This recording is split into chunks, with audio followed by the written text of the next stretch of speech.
అద్భుతం జరిగేటప్పుడు ఎవరూ గుర్తించలేరు, జరిగిన తర్వాత ఎవరూ గుర్తించాల్సిన అవసరం లేదు.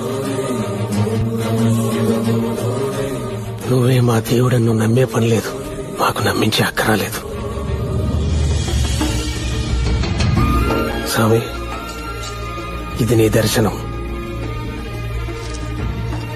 ఇది నిదర్శనం. సదాశివ సన్యాసి తాపసి కైలాసవాసి, నీ పాదముద్రలు మోసి పొంగిపోయినదే పల్లె కాసి.